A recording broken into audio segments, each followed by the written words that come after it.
Just a reminder to mute yourselves as we play the video. All right, we are both muted. I will go ahead and get started. Let me get my cursor up. Okay. Hello, everyone, and welcome to today's GP Strategies webinar. My name is Kayla Roth, Marketing Manager for GP Strategies, and I am happy to be your host for today's event. If you've joined us before, we are very glad to have you back, and if this is your first session with us, well, a big welcome goes out to you. We have a great discussion planned today on virtual coaching, but without further ado, I would like to introduce you to today's presenters, Danella Ezekiel and Margaret Bishop. Danella is a coach, facilitator, and leads the team coaching practice at GP Strategies. She is South African, but lives in the UK and works worldwide. She has coached internal coaches as well as leaders and facilitated and customized the transformational coaching program for over 15 years. Margaret is based in London and is a very experienced executive coach and senior team coach, helping to facilitate many of our transformational coaching programs. Margaret has worked internationally in this field for over 20 years and is also a published author in organization development. So without further ado, Margaret, I'm going to go ahead and turn this over to you. Thank you, Kayla. Danella and I are delighted to be with you all today, and welcome to everybody who's joined us. Here at GP Strategies, we've acquired over 30 years of experience in executive and team coaching. Our heritage includes a wide range of research and publications, some of which are shown here, such as creating a coaching culture in large, complex organizations. Over the last 5 years, we have been moving increasingly to coaching in the virtual space. What we'll be covering today will be 3 main things. Firstly, an introduction to our approach to transformational coaching and why it's so relevant in today's challenging times. Then we will demonstrate how we train and coach leaders virtually, and we've recreated for you an example of this using Zoom. Finally, we will cover the positive differences of virtual coaching. I'm now going to hand over to Danella. Thank you. So what makes coaching transformational? Well, it is the methodology we use for executive coaching with senior leaders. It's also a program we facilitate for internal coaches and leaders who are interested in helping their people change their mindset and adapt their behavior for organizational change. And the aim of transformational coaching, one is the intention for the coachee to actively commit to some change, not merely to leave the coaching conversation with a must-do action list. It's also not just to gain insight. Insight on its own is interesting, but it's really not enough. And the insight is the coachees learning what they need to change in themselves. For those of you on this webinar who coach, you will probably have experienced at some point the frustration when, in spite of making clear progress with your coachee, their new insights don't lead to change back at work. And that's not the aim of coaching. Transformational coaching is much more than coachees gaining intellectual understanding. Rather, the coach needs to be competent in helping the individual transform how they think and feel in a way that enables them to behave differently. So our experience shows that the chance of learning and change being transferred back into the workplace is much greater when the coachee experiences with the coach what we might call a real change or shift in the moment. And you'll be able to see this in action in a few minutes. But I first want to hand back to you, Margaret. Thanks, Danella. So why is transformational coaching so relevant now? We've all been forced to confront the reality of the VUCA world, a world of volatility, uncertainty, complexity and ambiguity by the current pandemic. Leaders are having to face up to being in charge, but not always in control. Transformational coaching skills help leaders to focus on what they can influence and how they and their teams can make a difference. By taking different perspectives, responding to challenges more creatively, and imagining a new future. I'm now going to hand back to Danella. And, you know, it's really interesting to consider what, when coaching and is virtual, positive as well as some drawbacks. And it doesn't seem like in lockdown now we can go and have a conversation with anyone without talking about virtual working. And to be honest, many years ago, I was violently opposed to anything that wasn't face-to-face. However, there are some real positives. And like everything in life, there are also a few drawbacks. No travel costs or harm to the environment, very positive. And of course, adhering to social distancing. Especially in team coaching, you can have immediate diversity across the globe, time zones permitting. And there's a great opportunity to be creative in virtual. I was coaching a woman just last week who was using her young child's bedroom as a temporary workspace. At one point, she just felt stuck in the coaching session and she couldn't come up with any ideas. And I experimented by asking her to wander about the room and become curious with some of the objects in the bedroom. Something in her right brain clicked into action when she picked up a Lego piece. And with this non-rational intervention, it unlocked a lot more ideas. With virtual coaching also, one can split up the coaching time. What about a short session with the client in the morning? The client experiments in real time with her people, and then one can regroup at the end of the day to debrief and embed the learning. One thing I've found is that I do really have to work hard on observing nonverbals, and I can often see only the coachee's face. And of course, that does limit much of the body language. Some other advantages of virtual platforms that we've observed, we've really noticed there's an interesting effect on power differentials. People have often say that they feel less intimidated if senior people are not actually physically in the same room. And you can keep it simple. You don't need to use all the technical functionalities just because they're there. But we do find, like most people, breakout rooms are very useful.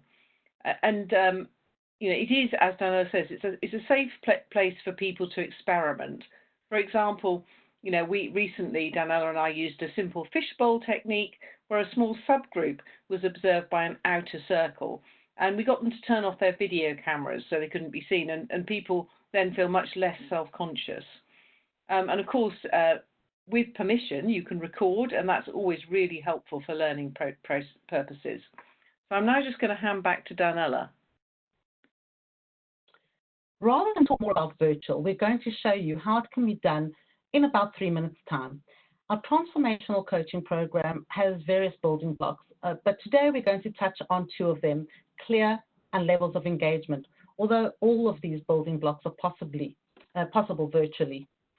We've said a little bit about what is transformational coaching and about virtual coaching, but we'd like to give you a taster of how we develop transformational coaching skills as part of the program. Whether virtual or face-to-face, our programs are highly interactive with lots of skills practices for all. One such skills practice is called a practicum, and we'd like to show you how this goes. Even though for this webinar the skills practice is pre-recorded, it is based on an actual transformational coaching program Margaret and I facilitated. For confidentiality reasons, you won't see the actual participants, unfortunately, but we have instead some of our excellent executive coach colleagues representing the participants. Margaret, who is the facilitator in the video clip, will be explaining the practicum process to the group. Before the skills practice, they had already spent time together building trust and confidence.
myself, from David, and from the shadow coaches. Before we continue to show you how the exercise unfolds, we want to share the coaching framework we use for transformational coaching. Some of you may know the GROW model very well. We use CLEAR, which was developed by Professor Peter Hawkins, who we have been in business with for over 20 years. The coach contracts with the coachee what outcome they'd like from the coaching, and then provides deep listening to help the coachee understand their own issues better. The coachee then makes progress when the coach explores facts and feelings, what has been tried and what might still be tried, as well as some action. And the coachee reviews what they've learned about themselves and the situation during the coaching as a last step. These coaching questions are aimed more at being a catalyst for the coachee to change their mindset rather than just come to a once-off solution. Let's push play again, Kayla, so you can see how the practicum starts.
At this point, the practicum might run on for 10 to 15 minutes before we call a timeout.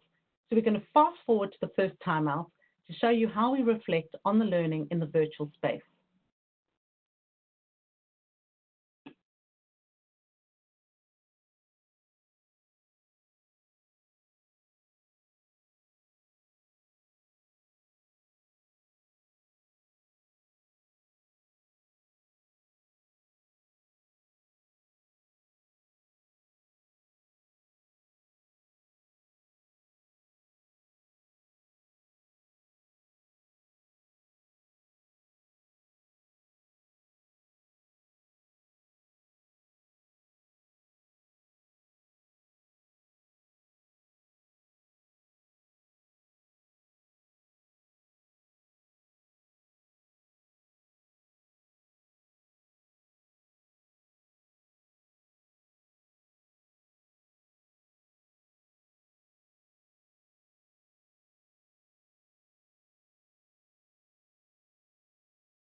So let's press pause and notice Paul's comment about assumptions.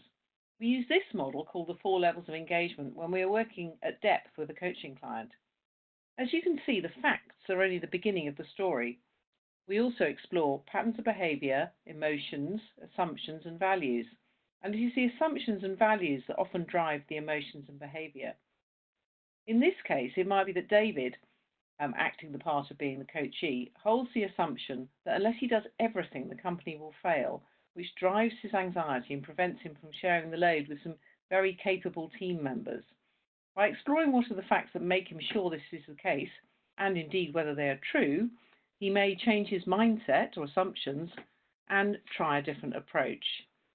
So let's now go back to the practicum to see where the coaching conversation goes next.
So one differentiator about transformational coaching is noticing when a coachee is stuck and seeing that stuckness as actually an opportunity for change. One indicator of stuckness is ending up with an either-or dilemma. For example, when David seems to think either he has to do it all himself or the business will spiral out of control. Other indicators could be a reality gap, avoiding difficult conversations or challenges, and recurring patterns of behaviour. When the coachee does have an insight or light bulb moment, you often see the shift physically. We call it the shift in the room.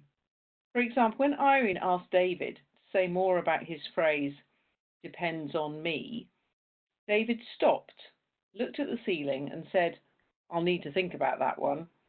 And that physical shift was also a key breakthrough. So now we have our final video clip to share what happens next.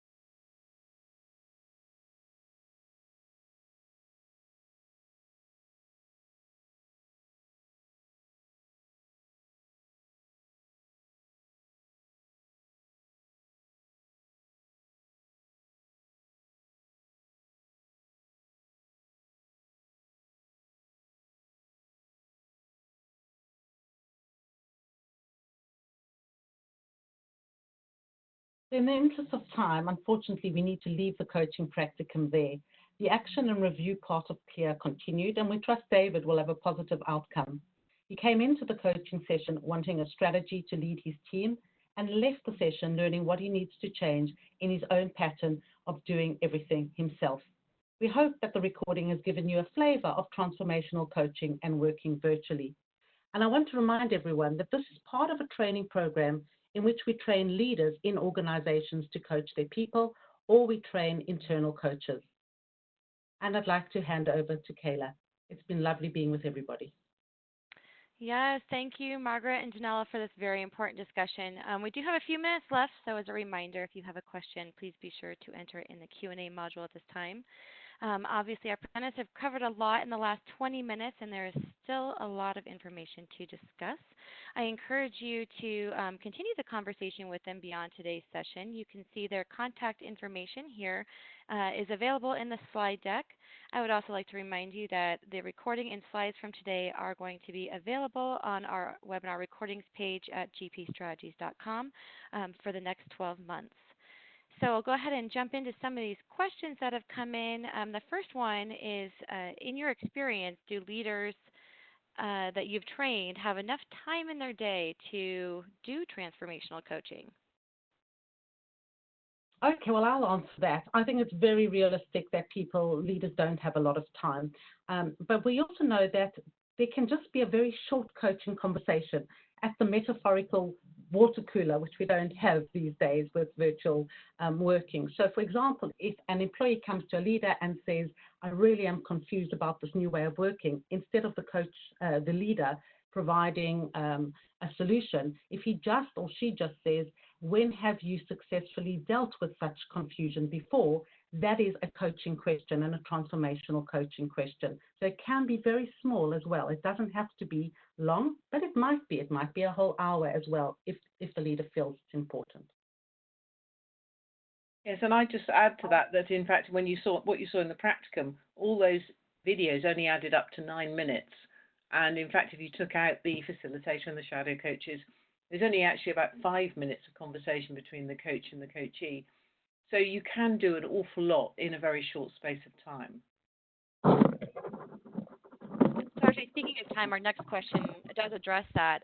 Is 30 minutes your recommended time for a coaching session? Additionally, how often would a coach and a coachee get together?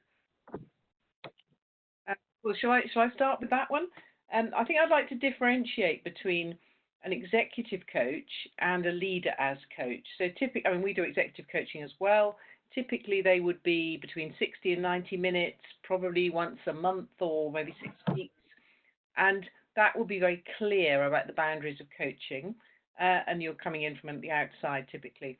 When you're a leader as coach, you're actually wearing several different hats. You might be coaching, you might also have different, more directive styles. You're obviously a line manager as well. So it is different.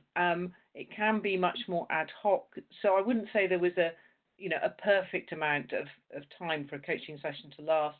It could be in the moment, in a conversation over coffee, or it could be a whole hour. It just really depends on the context. It's not a kind of either or situation. Yes, and then the last question that just came in, how would you handle a confrontational situation in this virtual coaching environment? Okay, well, let me just talk, as Margaret said, first of all, how we train leaders to do that, because it is true that sometimes a leader will get quite thrown with a confrontation when they're coaching somebody. And as part of our training program, we really spend time on the leader, first of all, recognizing this might be a good sign, because when there's a bit of resistance, it means there might be some transformation. It also means that the leader needs to be very present and can work with this in a good way. So anxiety or anger, if channeled in the right way, can actually be quite effective. But it does take some skill, and we certainly give our leaders, when we're training them, that opportunity.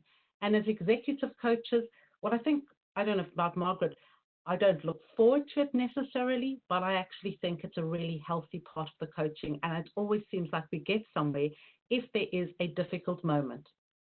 I don't know, Margaret, if you've got anything to add. Yes, I would add. I mean, absolutely, I agree with all of those things, and I think that we definitely also work with the leaders who are training to be coaches about their own patterns and about their own feelings about confrontation as well, because often it's their anxiety about the confrontation that is actually the issue. So it works at various different levels, but it's definitely something as coaches we don't shy away from, because it's all part of the picture.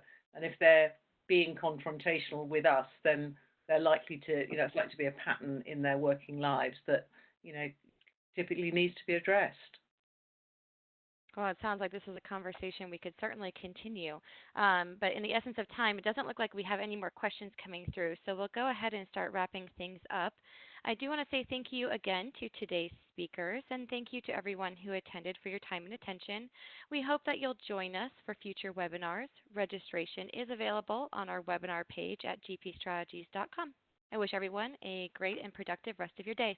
Thank you.